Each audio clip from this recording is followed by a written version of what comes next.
If you're on Etsy, your photos are the first thing that shoppers see, and they can make or break a sale. If you want to grab a shopper's attention and stop them from scrolling and get a boost in your sales, then it all starts with your product photos. And I totally get it. Running a small business is overwhelming, and I bet photos aren't the first thing on your mind, or maybe you find photos difficult. But here's the thing, if your photos aren't pulling people in, people are just going to keep scrolling on past your shop. You're not going to get any clicks, and that's definitely not what we want. So let's think about this. Your photos are the first impression people get of your product. And if they're dark or cluttered or just not appealing, it makes people wonder, is the quality of this product any better than the photos? And if they're confused about what they're even buying because there's too much going on in the shot, they're going to click away fast. Now, I see this a lot in the laser community and just on Etsy in general. Photos that have bad lighting, too many props, or busy backgrounds that just don't let your product shine.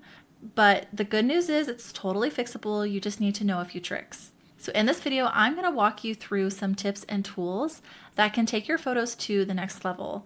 We'll talk about common mistakes, how to keep things simple, and I'll share a little bit about my own setup and the gear and tools that I use. Let's go ahead and jump right in. All right, so let's first talk about the two biggest things that can make or break your product photos, and that's clutter and lighting. So first up, clutter. If there's too much going on, props everywhere, busy patterns, random stuff in the frame, it makes it really hard for a customer to figure out what you're even selling. If your photo doesn't clearly show what the product is, and if you're not making it the star of the show, people aren't going to stick around long enough to try and figure it out. So a good rule of thumb is less is more. Keep the props minimal, just enough to give some context if you want, like a nice plant or a neutral prop. If it's seasonal, add in some seasonal props.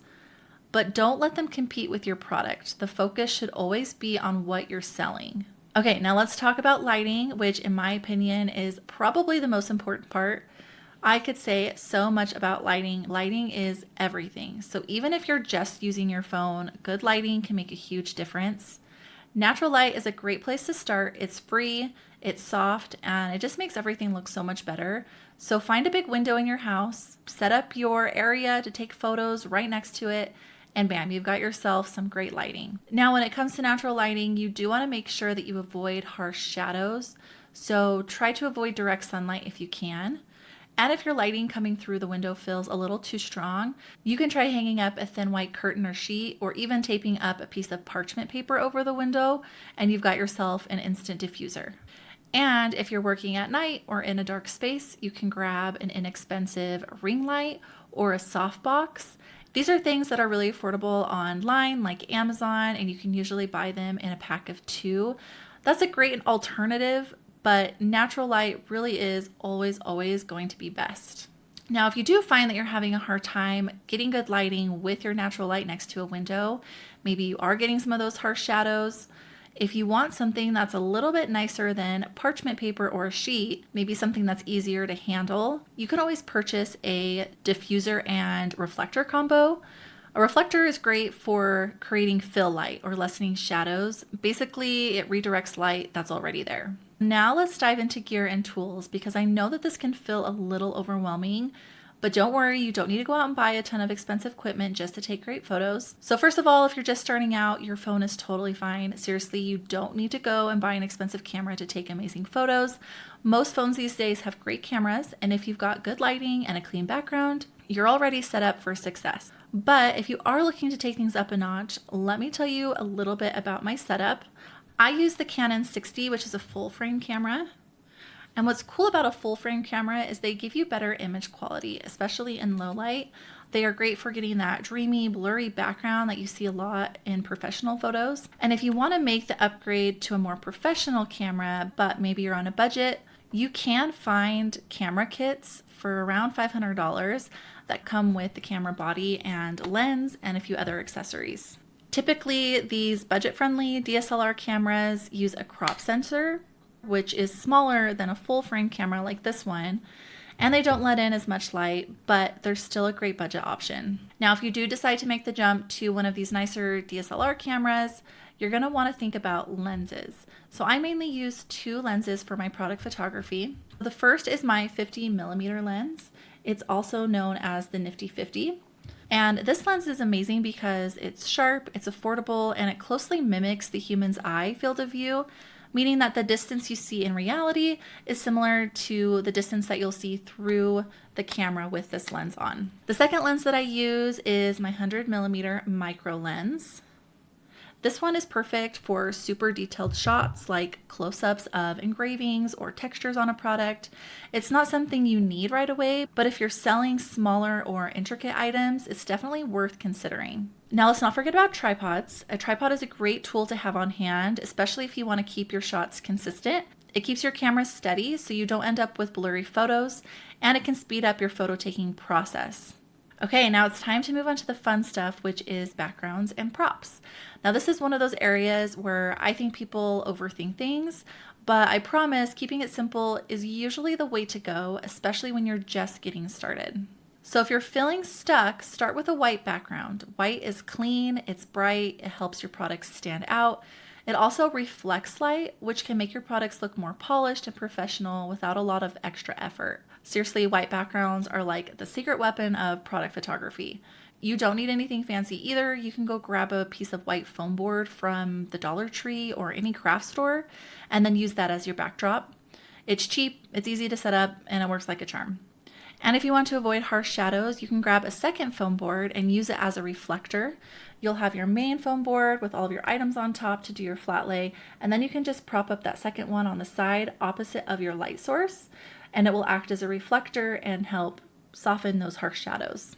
Now, once you feel confident with a white background, you can start branching out, maybe try adding a little texture or color to your backgrounds. One of my favorite DIY tricks is painting a foam board or a piece of wood in my brand colors.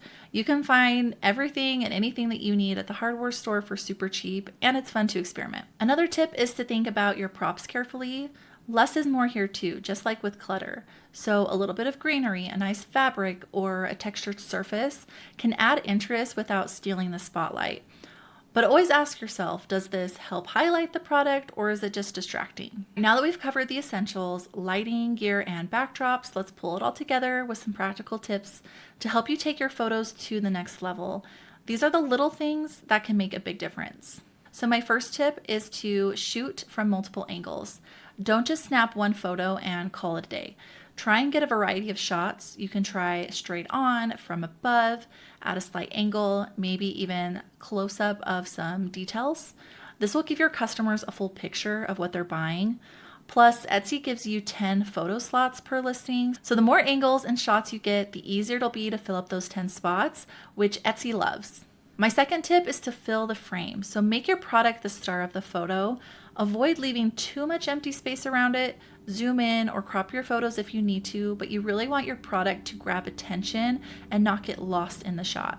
The third tip is to edit lightly but effectively. You don't need to go overboard with editing, especially if you've nailed down your lighting, but a few tweaks can make a world of difference. I typically like to brighten my photos, adjust the contrast, and then make sure that colors are true to life.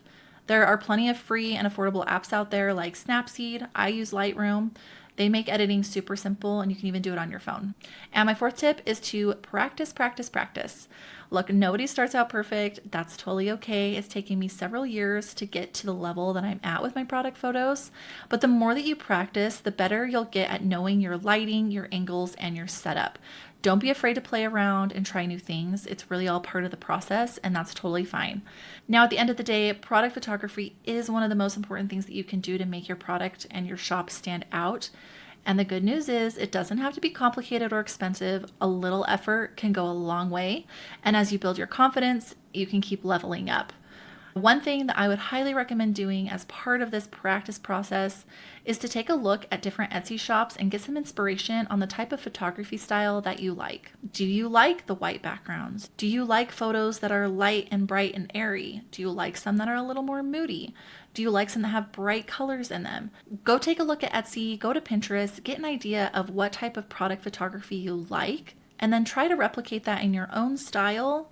And that's not only good for practice, but it will get you excited about trying to improve your product photography when you have a better idea of what it is that you like. Now I know I threw a lot of tips and tools your way. Don't worry, I've got you covered. I've put a little freebie with a list of all of my favorite photo gear and tools to make it super easy for you to reference later. You can download it by clicking the link in the description below, and it's packed with everything that I use and recommend to get scroll stopping photos for your shop. And I'd love to hear from you. What is the biggest struggle you've had with product photography? Let me know in the comments, and if you found this video helpful, be sure to give it a like and hit that subscribe button for more tips to help you grow your laser business. Now go take some amazing photos, and I'll see you in the next video.